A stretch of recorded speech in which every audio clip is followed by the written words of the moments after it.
ദൈവത്തിൻ്റെ വിലയേറിയ നാമം വാഴ്ത്തപ്പെടുമാറാകട്ടെ. മിഷൻ സാഗ സിറ്റി ക്രമീകരിച്ചിരിക്കുന്ന ഇന്നത്തെ എപ്പിസോഡിൽ സംബന്ധിക്കുന്ന എല്ലാ പ്രിയപ്പെട്ടവർക്കും കർത്താവായ യേശു ക്രിസ്തുവിൻ്റെ ധന്യമായ നാമത്തിൽ എൻ്റെ സ്നേഹവന്ദനം. ഇന്നത്തെ നമ്മുടെ വിഷയം പ്രത്യാശയോടുകൂടിയ അനുഗ്രഹകരമായ ഒരു വാർദ്ധക്യ ജീവിതം എങ്ങനെ നമുക്ക് നയിക്കാൻ സാധിക്കും. ഈ വിഷയം 2 എപ്പിസോഡിലായി തീർക്കണമെന്ന് ഞാൻ കർത്താവിൽ ആശ്രയിച്ച് ആഗ്രഹിക്കുകയാണ്. എന്നെ കേൾക്കുന്ന എല്ലാ പ്രിയപ്പെട്ടവർക്കും, പ്രത്യേക വാർദ്ധക്യ ജീവിതത്തിലേക്ക് പ്രവേശിച്ചിരിക്കുന്ന എല്ലാവർക്കും ഈ എപ്പിസോഡ് ഒരു അനുഗ്രഹകരമായിരിക്കണമെന്ന് ഞാൻ ആഗ്രഹിക്കുകയും പ്രാർത്ഥിക്കുകയും ചെയ്യുന്നു. പ്രാരംഭമായിട്ട് ഒരു വേദഭാഗം വായിക്കുവാനായിട്ട് ഞാൻ ആഗ്രഹിക്കുന്നു. 2 വേദഭാഗങ്ങൾ. ഒന്ന് 92 സങ്കീർത്തനത്തിന്റെ 12 14 വാക്യങ്ങൾ. അതിനുശേഷം സദൃശവാക്യങ്ങൾ 16:31. സങ്കീർത്തനം 92 12 14 ഞാൻ വായിക്കുന്നു.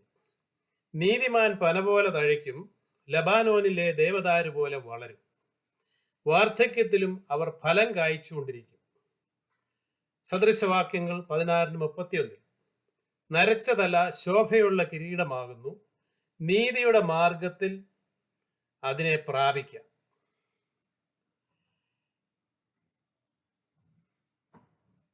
Old age is a blessing from the lord. അതായത് ദീർഘായുസ്സോടുകൂടി ജീവിച്ചിരുന്നാൽ അത് ദൈവത്തിൽ നിന്ന് ലഭിക്കുന്ന ഒരു അനുഗ്രഹമാണ്.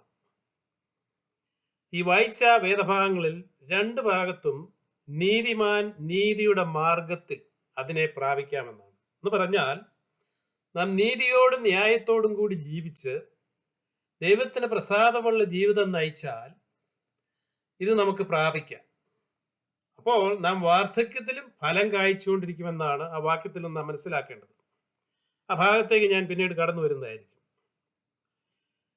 ഒരിക്കലും ഞാൻ പ്രായമായിപ്പോയി എന്ന് വിചാരിച്ച് ദുഃഖിക്കുകയോ ഭാരപ്പെടുകയോ ചെയ്യേണ്ട ആവശ്യമില്ല. പ്രിയമുള്ളവർ, നമുക്കെല്ലാവർക്കും ദൈവം ഒരു ആയുസ് നിശ്ചയിച്ചിട്ടുണ്ട്. അത് ദൈവത്തിന്റെ സമയത്ത് അവൻ നമ്മെ തന്റെ സന്നിധാനത്തിലേക്ക് വിളിച്ചു വേർതിരിക്കും. 90 സങ്കീർത്തനത്തിന്റെ 3 വാക്യത്തിൽ സങ്കീർത്തനക്കാരൻ എഴുതിയിരിക്കുന്നത്, നീ മർത്യനെ പൊടിയിലേക്ക് മടങ്ങിച്ചേരുമാറാക്കുന്നു, മനുഷ്യപുത്രന്മാരെ തിരികെ വരുവീൻ എന്ന് അരുളി ചെയ്യുന്നു. അപ്പോൾ ദൈവത്തിന്റെ സമയമാകുമ്പോൾ നമ്മെ അവന്റെ സന്നിധാനത്തിൽ അവൻ വിളിക്കും. നാം തയ്യാറായിരിക്കണം. ഓരോ വിശ്വാസികളെ കുറിച്ചും ദൈവത്തിന് ചില പ്ലാനും പദ്ധതികളും ഉണ്ട്. അത് നാം നമ്മെ തന്നെ ദൈവകരങ്ങളിൽ പരമേൽപ്പിച്ച് പ്രാർത്ഥിച്ചാൽ എന്താണ് ദൈവം നമ്മളെക്കുറിച്ച് ഉദ്ദേശിക്കുന്നതെന്ന് ദൈവം നമുക്ക് കാണിച്ചു. എന്തുകൊണ്ടാണ് ഇന്ന് 70 വയസ്സിന് മുകളിൽ പ്രായമുള്ളവർ വളരെ സന്തോഷത്തോടും സമാധാനത്തോടും കൂടി ജീവിക്കുന്നു? മനുഷ്യ ജീവിതത്തിന് 7 ഘട്ടങ്ങളാണുള്ളത്. 1 ശൈശവം, ബാല്യകാലം, കൗമാരം, യൗവനം, പിന്നീട് പൂർണ്ണ പക്വതയിലെത്തിയവർ, പുരുഷനും സ്ത്രീയും. പ്രായമുള്ളവർക്ക് 2 ഘട്ടങ്ങളാണ്: മധ്യവയസ്കർ, വൃദ്ധന്മാർ. ഇതെല്ലാം പ്രായപരിധികളുണ്ട്. ശൈശവപ്രായം 1 മുതൽ 5 വരെ ഉള്ള വയസ്സുകളും, ബാല്യകാലം 6 മുതൽ 10 വരെയുള്ള വയസ്സും, കൗമാരം 13 വയസ്സ് മുതൽ 17 വയസ്സ് വരെയും, യൗവനം 18 വയസ്സ് മുതൽ 30 വയസ്സ് വരെയും. പിന്നീട് പൂർണ്ണ പക്വതയിലെത്തുന്ന സമയം 31 വയസ്സ് മുതൽ 50 വയസ്സ് വരെയാണ്. പ്രായമായവർ മധ്യവയസ്കർ 51 വയസ്സ് മുതൽ 70 വയസ്സ് വരെയാണ്.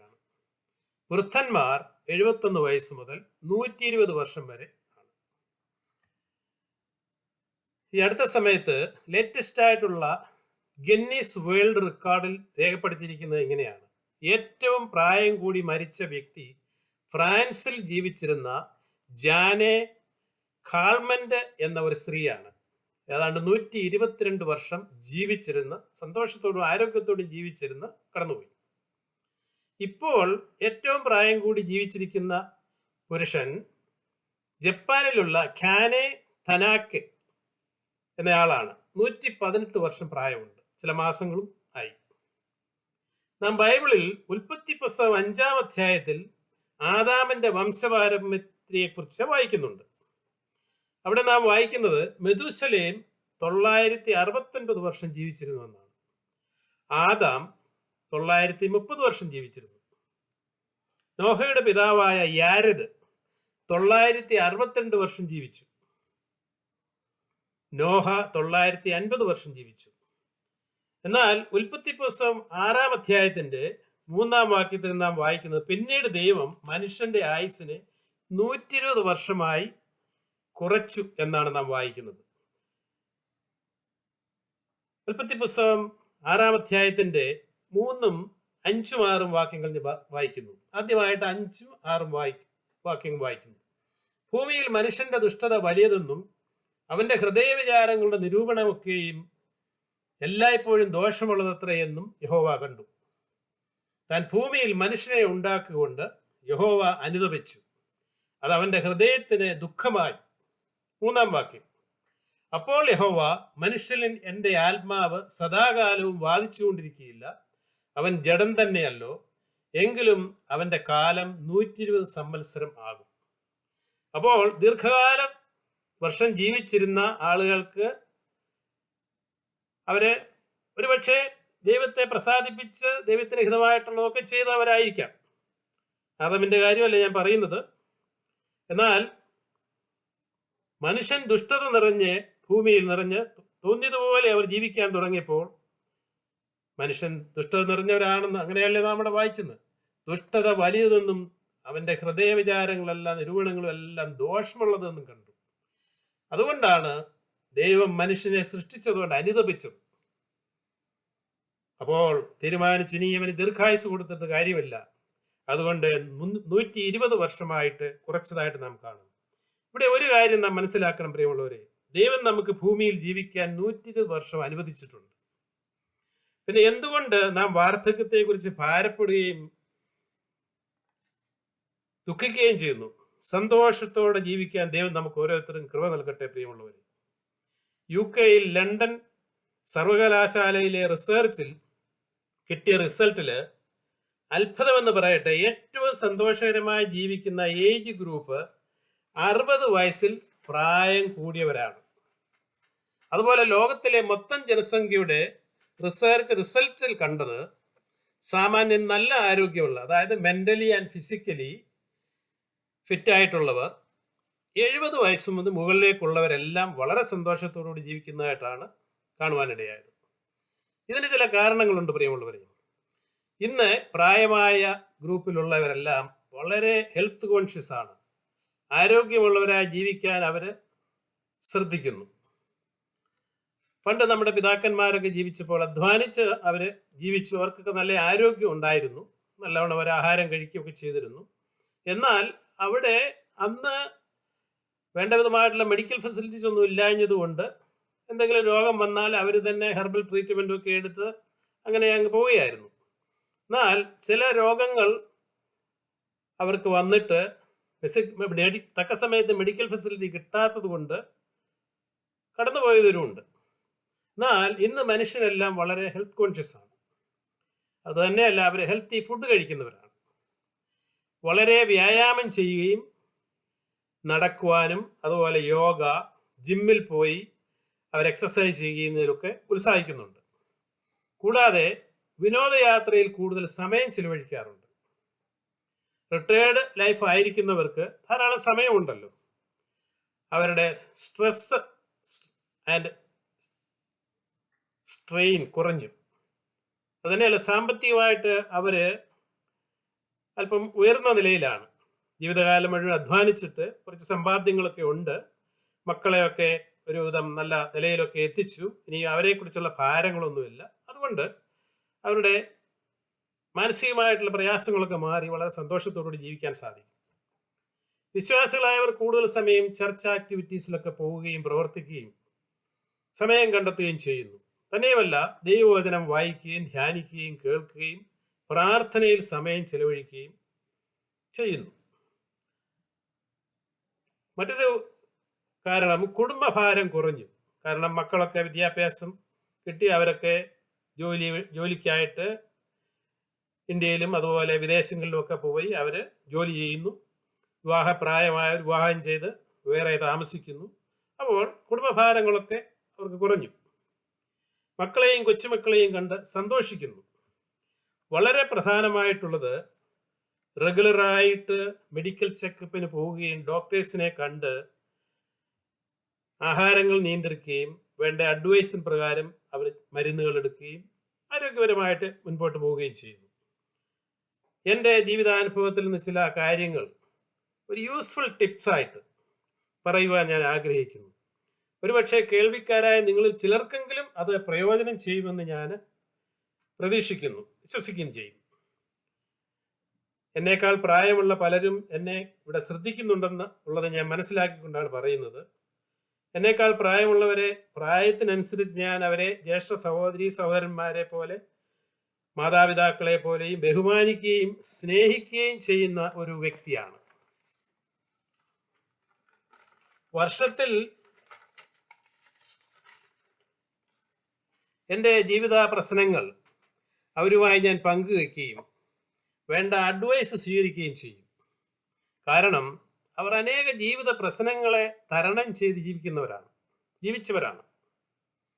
നമ്മേക്കാൾ ലോകപരിചയവും ആത്മീയമായ പരിജ്ഞാനമുള്ളവരും നല്ല അറിവുള്ളവരും ആയതുകൊണ്ട് ഞാൻ അവരെ വളരെ ബഹുമാനിച്ച് എനിക്ക് അറിയാൻ വയ്യാത്ത കാര്യങ്ങൾ അവരോട് ചോദിച്ച് മനസ്സിലാക്കുകയും അഡ്വൈസുകൾ എടുക്കുകയും ചെയ്യാറുണ്ട്. അതെനിക്ക് വളരെ പ്രയോജനം ചെയ്തിട്ടുണ്ട്. ഞാൻ പ്രായമായി ഇനിയും ജീവിതം പ്രയാസവും കഷ്ടപ്പാടും രോഗവും നിറഞ്ഞതാണെന്ന് വിചാരിച്ച് ചിന്താകുലപ്പെടുകയോ ഭാരപ്പെടുകയോ ചെയ്യാറില്ല. ഞാനെപ്പോഴും ചിന്തിക്കുന്നത് ഞാനിപ്പോഴും ഒരു ചെറുപ്പക്കാരനാണ് എന്നുള്ള ചിന്തയിൽ മുൻപോട്ട് ധൈര്യമായിട്ട് പോവുകയാണ് പ്രിയമുള്ളവർ. പ്രായം കുറഞ്ഞവരുമായി ഇടപെടുകയും സംസാരിക്കുകയും ചെയ്യും. തെറ്റുകുറ്റങ്ങൾ കണ്ടാൽ അവരെ ഞാൻ ഗുണദോഷിക്കും. അവരെ ആത്മീയമായി പ്രോത്സാഹിപ്പിക്കാൻ നോക്കും. എന്നാൽ കഴിയുന്ന എല്ലാ സഹായങ്ങളും ചെയ്യുവാൻ ഞാൻ ഉത്സാഹിക്കും. നാം അലസരായിരിക്കരുത് പ്രിയമുള്ളവരെ. ഞാൻ എല്ലാ ദിവസവും സൂര്യൻ അസ്തമിക്കുന്നതിന് മുൻപ് തന്നെ രാവിലെ എഴുന്നേറ്റ് ഒരു കാപ്പി കുടിച്ചിട്ട് നടക്കുവാൻ പോകും. 4-5 മൈലുകൾ ദിവസവും നടക്കാറുണ്ട്. കാലാവസ്ഥ മോശമാണെങ്കിൽ, മഴയോ മറ്റോ ആണെങ്കിൽ വീട്ടിൽ തന്നെ ത്രെഡ് മില്ലിൽ കയറുകയോ ചെറിയ സ്റ്റാൻഡിങ് ബൈസിക്കിൾ കയറുകയോ ഒക്കെ ചെയ്യും. ആഹാരമൊക്കെ കഴിഞ്ഞതിന് ശേഷം വെജിറ്റബിൾ ഗാർഡനിൽ കുറച്ച് നേരമൊക്കെ സമയം ചെലവഴിക്കും. കൂടാതെ നോക്കിക്കണ്ട് വീടിൻ്റെ മെയിൻ്റനൻസ് ഒക്കെ ചെയ്യാനായിട്ട് ഞാൻ ശ്രമിക്കും. എന്നെക്കൊണ്ട് കഴിയാൻ വയ്യാത്ത കാര്യങ്ങൾക്ക് മാത്രമേ ഞാൻ മറ്റുള്ളവരെ വിളിക്കാറുള്ളൂ. അതുപോലെ തന്നെ വീട്ടിലെ ക്ലീനിങ്, കുക്കിങ്ങിനൊക്കെ സമയം ചിലവഴിക്കാറുണ്ട്. റിട്ടയർഡ് ലൈഫ് ആയതുകൊണ്ട് ധാരാളം സമയമുണ്ട്. ദൈവവചനം വായിക്കാനും പഠിക്കുവാനും കേൾക്കുവാനും പ്രാർത്ഥിക്കുവാനും ഒക്കെ സമയമെടുക്കാറുണ്ട്. പിന്നെ ഷോപ്പിങ്ങിനൊക്കെ പോകാറുണ്ട്. വിശ്രമിക്കാൻ സമയം കണ്ടെത്തുന്നുണ്ട്. അതുപോലെ തന്നെ എൻ്റെ ആഹാര രീതി കഴിവതും വീട്ടിൽ കുക്ക് ചെയ്യുന്ന ആഹാരങ്ങളാണ് കഴിക്കുവാനായിട്ട് ശ്രമിക്കുന്നത്. പിന്നെ ചിലപ്പോൾ ദൂരയാത്രയൊക്കെ ചെയ്യുമ്പോൾ റെസ്റ്റോറൻറ്റ് ഫുഡുകളൊക്കെ കഴിക്കേണ്ട ആവശ്യമുണ്ടല്ലോ, അങ്ങനെ കഴിക്കാറുണ്ട്. അമിതമായി ഞാൻ ഭക്ഷണം കഴിക്കാറില്ല. അരിയാഹാരം കുറച്ച് കൂടുതലും വെജിറ്റബിളും ഫ്രൂട്ട്സും കഴിക്കും. മീറ്റ് വർഗ്ഗങ്ങൾ മിതമായിട്ട് മാത്രമേ കഴിക്കാറുള്ളൂ. വർഷത്തിൽ 4 പ്രാവശ്യം ബ്ലഡ് വർക്കിന് പോവുകയും ഡോക്ടറെ കണ്ട് വേണ്ട അഡ്വൈസ് സ്വീകരിക്കുകയും അതിനനുസരിച്ചുള്ള മെഡിസിനൊക്കെ എടുക്കുകയും ചെയ്യും. എനിക്ക് ചില ശരീര പ്രശ്നങ്ങളൊക്കെ ഉണ്ട്. എന്നാൽ അതെല്ലാം മെഡിസിനിൽ കൺട്രോൾ ചെയ്ത് മുൻപോട്ട് പോകുന്നു. പ്രിയമുള്ളവരെ, നാം ഈ ഭൂമിയിൽ ജീവിക്കുമ്പോൾ നമുക്ക് രോഗമുണ്ട്, ദുഃഖമുണ്ട്, പ്രയാസങ്ങളുണ്ട്, പ്രതിസന്ധികൾ ഉണ്ടാകും. അപ്പോൾ നാം ഭാരപ്പെടുകയും ചിന്താകുലരാകി വിഷമിക്കുകയും ചെയ്യുന്നവരാണ്. എന്നാൽ ഏത് പ്രതിസന്ധിയെയും നേരിടാനായിട്ട് നാം ധൈര്യപ്പെടുകയും നമ്മുടെ ഭാരങ്ങളും പ്രയാസങ്ങളും ദൈവകരങ്ങളിൽ പരമേൽപ്പിച്ച് പ്രാർത്ഥിക്കുകയും ചെയ്യണം. അപ്പോൾ നമ്മുടെ ദൈവം നമുക്ക് നീക്കുപോക്കുകളെ തരും. പത്രോസിന്റെ ലേഖനം 5-ാം അധ്യായത്തിന്റെ 7-ാം വാക്യത്തിൽ നാം വായിക്കുന്നത്, അവൻ നിങ്ങൾക്കായി കരുതുന്നതാകയാൽ നിങ്ങളുടെ സകല ചിന്താകുലവും അവന്റെ മേൽ ഇട്ടുകൊള്ളുവീൻ എന്നാണ്. ദൈവം നമുക്ക് തരുന്നത് എത്ര കൈപ്പേറിയ പാനപാത്രമാണെങ്കിലും അത് സന്തോഷത്തോടുകൂടി സ്വീകരിക്കാൻ നാം തയ്യാറായിരിക്കണം. ദൈവം നമുക്ക് ദോഷകരമായി ഒന്നും കണക്കിടുന്നവനല്ല. എല്ലാം നമുക്ക് നന്മയ്ക്കായി ചെയ്യുന്ന കർത്താവാണ് നമുക്കുള്ളത്. ഫിലിപ്പിലേഖനം 4:4 നാം കാണുന്നത് കർത്താവിൽ എപ്പോഴും സന്തോഷിപ്പീൻ സന്തോഷിപ്പീൻ എന്ന് ഞാൻ പിന്നെയും പറയുന്നു എന്നാണ് വായിക്കുന്നത്. അപ്പോൾ എങ്ങനെയാണ് എപ്പോഴും സന്തോഷിക്കാൻ സാധിക്കുന്നത് എന്ന് പറഞ്ഞാൽ, ദുഃഖങ്ങളും പ്രയാസങ്ങളും വരുമ്പോൾ വ്യാകുലപ്പെട്ടിരിക്കരുത്. അവിടെയും നാം അതിനെ തരണം ചെയ്തുകൊണ്ട് ജീവിക്കണം എന്നുള്ള അർത്ഥമാണ്. ആ ഫിലിപ്പിലേഖനം 4-ാം അധ്യായത്തിന്റെ 6 നാം ഇങ്ങനെ വായിക്കുന്നു: ഒന്നിനെ കുറിച്ചും വിചാരപ്പെടരുത്, എല്ലാറ്റിലും പ്രാർത്ഥനയാലും അപേക്ഷയാലും നിങ്ങളുടെ ആവശ്യങ്ങൾ സ്തോത്രത്തോടുകൂടി ദൈവത്തോട് അറിയിക്കത്രേ വേണ്ടത്. എന്നാൽ സകല ബുദ്ധിയെയും കവിയുന്ന ദൈവസമാധാനം നിങ്ങളുടെ ഹൃദയങ്ങളെയും നിലവുകളെയും ക്രിസ്തുയേശുവിൽ കാക്കും. സന്തോഷകരമായ വാർദ്ധക്യ ജീവിതം ലഭിക്കാൻ നാം ചെയ്യേണ്ട മറ്റൊരു കാര്യം, നമ്മുടെ ഭാര്യ, മക്കള്, കൊച്ചുമക്കള്, സഹോദരങ്ങള്, ബന്ധുമിത്രാദികൾ എല്ലാവരോടും നല്ല സൗഹൃദ ബന്ധം പുലർത്തുകയും അവരെ വിളിക്കുകയും അവരുടെ ക്ഷേമം അന്വേഷിക്കുകയും അവർക്ക് വേണ്ട ഒത്താശകൾ ചെയ്തു കൊടുക്കുകയും ചെയ്യുവാൻ നാം തയ്യാറായിരിക്കണം. അത് നമ്മുടെ ഒരു ജീവിത കടമയാണ്, പ്രിയമുള്ളവർ. തുടർന്ന് നമ്മുടെ ജീവിതത്തെ നാം ക്രമീകരിച്ച് മുൻപോട്ട് പോകുവാൻ ദൈവം നമുക്ക് കൃപകൾ തരും. C.S. ലൂയിസ് പറഞ്ഞിരിക്കുന്നത് ഇങ്ങനെയാണ്: you are never too old to set a new dream or new goal. എന്ന് പറഞ്ഞാൽ, പുതിയ തീരുമാനങ്ങൾ എടുക്കുന്നതിനും പുതിയ ചിന്താഗതികൾ ആസൂത്രണം ചെയ്യുന്നതിനും നിങ്ങൾ ഒരിക്കലും പ്രായം കൂടി പോയിട്ടില്ല എന്നാണ്. ബെഞ്ചമിൻ ഫ്രാങ്ക്ലിൻ പറഞ്ഞിരിക്കുന്നത്, മറ്റുള്ളവരെ ആത്മാർത്ഥമായി നാം സ്നേഹിക്കുന്നവർ ആയിരിക്കണം, അങ്ങനെയുള്ളവർ ഒരിക്കലും പ്രായാധിക്യത്തിലേക്ക് പ്രവേശിക്കുകയില്ല എന്നാണ്.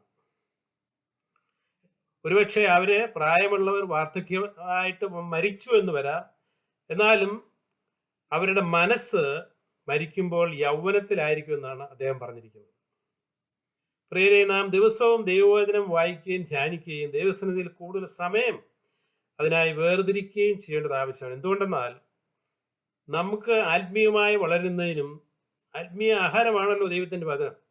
എങ്കിൽ മാത്രമേ നമുക്ക് ആത്മീയമായി ബലപ്പെട്ട് മുൻപോട്ട് പോകാനായിട്ട് സാധിക്കുകയുള്ളൂ. മത്തായിയുടെ സുവിശേഷം 6:33 നാം വായിക്കുന്നത്, മുമ്പേ അവന്റെ രാജ്യവും നീതിയും അന്വേഷിപ്പീൻ, അതോടുകൂടി ഇതൊക്കെയും നിങ്ങൾക്ക് നൽകുന്നതാണ്. പ്രായമായവർ ജീവിതത്തിൽ അനേക പ്രതിസന്ധിയിൽ കൂടി പോകേണ്ടവരാണ്. എന്നാൽ അതിനെ തരണം ചെയ്ത് ജീവിക്കാനുള്ള ദൈവകൃപ കർത്താവ് നൽകി തരികയും വിജയകരമായ ഒരു ക്രിസ്തീയ ജീവിതം നയിക്കുവാനായിട്ട് നമുക്ക് സാധിക്കുകയും ചെയ്യും. നമ്മുടെ ശരീരം ബലഹീനമാണെങ്കിലും ആത്മാവ് ദൈനംദിനം പുതുക്കം പ്രാപിച്ചുകൊണ്ടേയിരിക്കും. ഒരു നല്ല ദൈവഭക്തൻ വാർദ്ധക്യത്തെ ഓർത്ത് ദുഃഖിക്കാറില്ല, മരണത്തെക്കുറിച്ച് ഭയപ്പെടുകയില്ല. കാരണം നമുക്കൊരു വലിയ പ്രത്യാശയുണ്ട്. നാം ഈ ലോകം വിട്ട് കടന്നുപോയാലും നിത്യതയിൽ പ്രവേശിക്കും. നാം വിട്ടുപിരിഞ്ഞ് കർത്താവിനോടുകൂടി ആയിരിക്കും. അതാണല്ലോ നമ്മുടെ പ്രത്യാശ. 116-ാം സങ്കീർത്തനത്തിന് 15 നാം വായിക്കുന്നത്, തന്റെ ഭക്തന്മാരുടെ മരണം യഹോവയ്ക്ക് വിലയേറിയതാണ്. അപ്പോൾ മരിച്ചാലും ജീവിച്ചാലും നമുക്ക് അത് ദൈവസന്നിധാനത്തിലേക്ക് കടന്നു പോകാനുള്ള ഒരു വാതിലെന്ന് മാത്രം ചിന്തിച്ചാൽ മതി. അവസാനമായി, വളരെ സന്തോഷത്തോടും പ്രത്യാശയോടും കൂടി ജീവിക്കുന്ന അനുഗ്രഹിക്കപ്പെട്ട ഒരു കുടുംബത്തെക്കുറിച്ച് ചില കാര്യങ്ങൾ പറഞ്ഞുകൊണ്ട് ഈ എപ്പിസോഡ് അവസാനിപ്പിക്കുവാനാണ് ഞാൻ ആഗ്രഹിക്കുന്നത്. എൻ്റെ ഭവനത്തിന് അടുത്ത് 1 മൈൽ ദൂരമേ ഉള്ളൂ. പ്രായാധിക്യത്തിൽ എത്തിയ ഒരു പിതാവും മാതാവും താമസിക്കുന്നുണ്ട്. അവർക്ക് പിതാവിന് 92 വയസ്സും മാതാവിന് 85 വയസ്സും പ്രായമുണ്ട്. സാമാന്യം നല്ല ആരോഗ്യം അവർക്കുണ്ട്. ദൃഢതരം വിശ്വാസത്തിലുള്ളവരാണ്.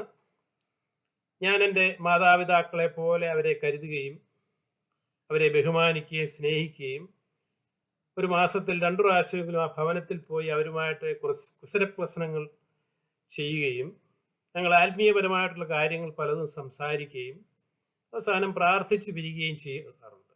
അത് അവർക്ക് വളരെ സന്തോഷമുള്ള കാര്യമാണ്. 18 വർഷമായിട്ട് ഈ പിതാവ് ഡയബറ്റിസ് രോഗിയായിട്ട് ഇൻസുലിൻ എടുക്കുന്ന ഒരാളാണ്. മാതാവിനും പ്രായത്തിൻ്റെതായിട്ടുള്ള പല പ്രയാസങ്ങളൊക്കെ ഉണ്ട്. എങ്കിലും സാമാന്യമായി നല്ല ആരോഗ്യത്തിൽ കഴിയുകയും 2 പേർക്കും ഒന്നിച്ച് അവരെ സന്തോഷത്തോടെ ജീവിക്കുകയും കുക്ക് ചെയ്യുകയും അവർക്കുള്ള ആഹാരം അവർ തന്നെ ക്രമീകരിച്ച് കഴിക്കുകയൊക്കെ ചെയ്യും. കൂടാതെ എല്ലാ ആഴ്ചയും ആരാധനയോഗത്തിൽ മുടക്കം കൂടാതെ പോവുകയും ദൈവമക്കളായി ആത്മീയ സന്തോഷവും കൂട്ടായ്മ അനുഭവിക്കുകയും ചെയ്യും. പിതാവ് സാമാന്യം നല്ല ആരോഗ്യവാനായി തന്നെ ഇരിക്കുന്നു. കണ്ടാൽ ഒരു 80 വയസ്സിൽ കൂടുതൽ നമുക്ക് തോന്നുകയില്ല. ഈ പിതാവിന് അരേക്കർ ഭൂമി താൻ താമസിക്കുന്നിടത്തുണ്ട്. ആ ഭൂമിയിൽ തനിയെ കൃഷി ചെയ്ത് അധ്വാനിച്ച് ഫലം അനുഭവിച്ചുകൊണ്ടിരിക്കുന്നു.